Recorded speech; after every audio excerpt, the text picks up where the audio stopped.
This Kong Wobbler is our dog's absolute favorite toy.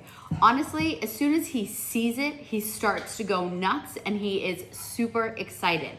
It's really neat because you can put treats or even their food inside here.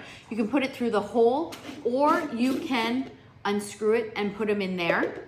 And the neat thing about this is it sits upright until it is pushed with their nose or their paws.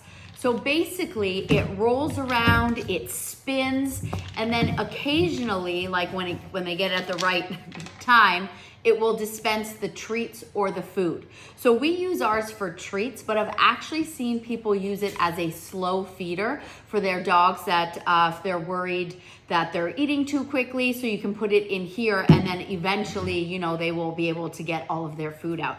So it is one of those toys that is entertainment for hours.